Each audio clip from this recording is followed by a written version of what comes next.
જય શ્રી કૃષ્ણ મિત્રો આપણે લોક સાહિત્યની ઘણી બધી વાતો સાંભળી છે, પરંતુ આજે આપણે જે વાત કરવા જઈ રહ્યા છીએ તે 150 વર્ષ જૂની વાત છે, જેમણે ઝવેરચંદ મેઘાણીએ પોતાના પુસ્તક સૌરાષ્ટ્રની રસધારમાં આનું નામ તે ધણી નામના શીર્ષકથી ઉલ્લેખિત કરેલ છે। વાત કંઈક આમ છે। દિવાળીના નવા દિવસો હતા। વડોદ ગામની ખાડાવાડમાં ખડા મસડી ઉપડી ને તૈયાર થતા હતા। જગા પટેલની વહુ દીકરીઓ દાણા વાવલતી નવા લુગડા અને ઘરેણાના મનોરથમાં મહાલતી હતી। ટાઢા વાવડા વાતા હતા, તેમાં મોતી જેવા દાણા ભો માથે વરસતા હતા અને વાવલનારીઓની ચૂંદડીઓના છેડા વરકતા હતા। શિયાળાની તડકીમાં ચળકતો મુઠ્ઠી ફાટે તેવો બાજરો ખળમાં પડ્યો છે। જગો પટેલ પોતાના બાજરાના ગંજ સામે મીટ માંડીને જોઈ રહ્યા છે।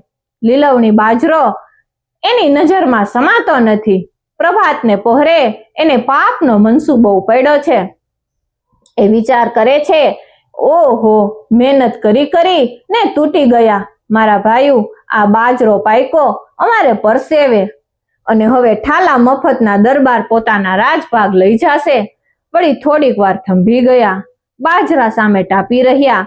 ફરીવાર પેટમાંથી કૂળ બોલ્યું, રાતમાં એકાદ ગાડી બાજરો ભરી ને ઘર ભેળો કરી દઉં તો આટલો મારો સુવાંગ રહેશે, રાજભાગમાં નહીં તણાઈ જાય।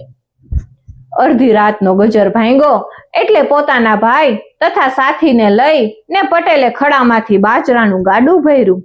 ભૂદેવો જેમ તરપિંડી જમતી વખતે પોતાની ઓજરીનું ભાન રાખતા નથી, તેમ જગા પટેલે પણ લોભે જઈ ગાડામાં હદ ઉપરાંત બાજરો ભર્યો અને પાછલી રાતનું ગાડું જોડી અને ઘર ભણી ચાલ્યા। સાથી ગાડું હાંકતો હતો અને પોતે ગાડાની આગળ ચાલતા હતા અને તેમના ભાઈ ગાડાની પાછળ ચાલતા હતા। ગામના પાદર ઢૂંકડા આવતા હદ ઉપરાંત ભારને લીધે ગાડાની દરી ગુડિયામાંથી નીકળી ગઈ અને ગાડાનું પૈડું ચાલતું અટકી ગયું। જગો પટેલ મૂંઝાણા। ત્રણેય જણાએ મળી ને મહેનત તો કરી, પણ ગાડું ઊંચું થયું નહીં। ધણીની ચોરી એટલે કોઈને મદદે બોલાવા જાય તો છતરાયું થઈ જાય, તેમ પાછળ ખરું પણ છેટું ગયું એટલે ગાડું પાછું ખાલી કરવા પણ જઈ શકાય તેમ ન હતું। આમ જગા પટેલને સાપે છછુંદર ગળ્યા જેવું થયું। સવાર પડશે, અંજવાળું થશે તો ફજેતો થશે એવી બીકમાં આફડા ને ફાફડા થતા જગો પટેલ કોઈ વટે માર્ગુની વાટ જોવા માંડ્યા। એવામાં ઈશ્વરને કરવું તે એના જ દરબાર, જેની ચોરી હતી તે ગજાભાઈ ગોહિલ જ પરોઢિયામાં પોતાના હંમેશના નિયમ પ્રમાણે જંગલ જવા સારું હાથમાં પાણીનો કળશિયો લઈને નીકળ્યા। ટાઢ પડતી હતી એટલે દરબારે મોઢે બોકાનું બાંધેલું હતું। ફક્ત દરબારની આંખો જ બહાર તકતકતી હતી। જેવા દરબાર જગા પટેલના ગાડા પાસેથી નીકળ્યા તેવા જ જગા પટેલે ગર જવાનને અક્કલ ન હોય એ હિસાબે દરબારને કોઈ વટે માર્ગું ધાર્યા ને મનમાં વિચાર્યું કે આ આદમી અજાણ્યો હોવાથી ગામનાવને ખબર નહીં પડે કે હું બાજરો છાનો માનો લઈ જાઉં છું। એવું ધારી ને પોતે ઉતાવળા બોલ્યા, એ જુવાન, જરાક આ ગાડું સમૂહ કરાવતો જાને બાપ। અંધારું, ગભરામણ અને દરબારે મોઢે બોકાનું બાંધેલ એટલે જગા પટેલને તો દરબારને ન ઓળખ્યા, પણ દરબારે જગા પટેલને ઓળખી લીધા। દરબાર સમજી ગયા કે મારા રાજભાગનો બાજરો આપવો પડે એ ચોરીએ પટેલ છાનું માનું ગાડું ભરીને લઈ જાય છે।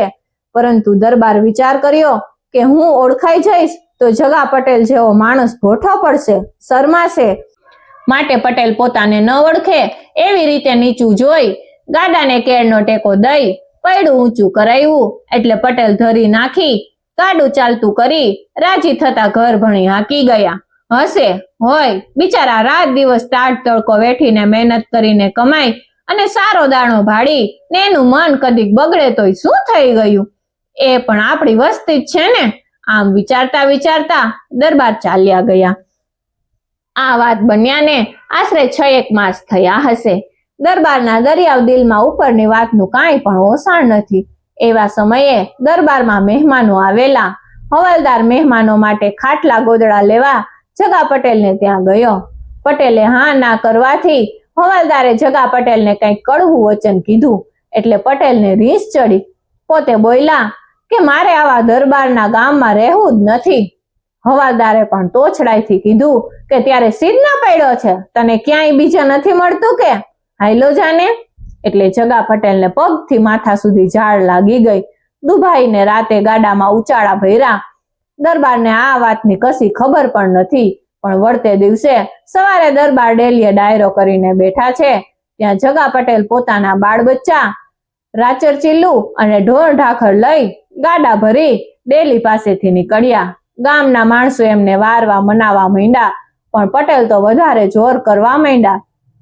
દરબારને ખબર પડી એટલે દરબારે પણ ચોપાટમાંથી નીચે ઉતરી જગા પટેલને ખૂબ સમજાવ્યા ને કારણ પૂછ્યું. જગા પટેલે ખીજાઈને કહ્યું કે દરબાર, અમારી વહુ આણામાં 2 સારા ગોદડા લાવી હોય છે તે અમે વેડે કાઢી દઈએ છીએ. અમે ગાભા ઓઢીને આવી ટાઢમાં સૂઈ રહીએ તોય તમારો 3 ડોકડાનો અમને હળબડાવે ફફડાવે એ અમને નથી પરવડતું. દરબારે સબૂરીથી આખી વાત જાણી લીધી. ઘણા દિલગીર થયા. હવાલદારને સજા કરી અને પટેલને કહ્યું કે બાપ, તમે મારા સોનાના ઝાડવા છો, માફ કરો અને પાછા વળો. પરંતુ જગા પટેલ કોઈ રીતે સમજ્યા નહીં. એટલે દરબારે જગા પટેલના પડખે ચડી અને કાનમાં કીધું કે પટેલ, જાવ તો ભલે જાવ, પણ જે ધણી કેળનો ટેકો દઈને બાજરાનું ભરતિયું વળાવે તેવો ધણી ગોતજો. એટલું કહી ને દરબાર તો ચાલ્યા ગયા. પણ એ પટેલના હાડો હાડમાં ધ્રુજારો છૂટ્યો. પટેલથી કઈ બોલાયું નહીં. મનમાં એક જ વાત બોલાઈ ગઈ કે આનું નામ તે ધણી. જે ધણીની મેં ચોરી કરી હતી તે જ ધણી ચોરીમાં મદદ કરે અને મારી આબરૂને ખાતર મને તો માફ કરે, પરંતુ એ વાતમાં એ હું ભોઠો પડું એ દયાથી મને ખાનગીમાં પણ ઠપકો દે નહીં. અરે, આવો ધણી મને બીજે ક્યાં મળે? એમ વિચારી ને પટેલે ગાડા ફેરવ્યા. તેના વંશજો હાલ પણ આ ગામમાં રહે છે. આ વાતને આશરે 150 વર્ષ થયા હશે. ઈસવીસન 1923ની સાલમાં આવો જ બનાવ ગોંડલ દરબારમાં ભા કુંભાજી વિશે હોવાનું કહેવાય છે. મિત્રો, જો તમને વિડીયો પસંદ આવ્યો હોય તો વિડીયોને લાઈક કરી દેજો. ચેનલ પર નવા હોય તો ચેનલને સબસ્ક્રાઇબ કરી દેજો અને પાસે આપેલા બેલ આઇકોનને જરૂરથી પ્રેસ કરજો, જેથી આવનાર નવા વિડીયોઝના નોટિફિકેશન સૌથી પહેલા તમે મેળવી શકો. અને એક ખાસ વાત મિત્રો, કે વિડીયો બનાવવાનો ઈરાદો કોઈ પણ વ્યક્તિ, જ્ઞાતિ, જાતિ કે ધર્મને ઠેસ પહોંચાડવાનું કે કોઈનું આડું અવડું બોલવાનું નથી, પરંતુ આ વિસરી રહેલી લોકવાર્તા, લોકકથા, લોક સાહિત્યની વાતોને લોકો સુધી પહોંચાડવાનો છે. જય Shri Krishna. Thank you for watching.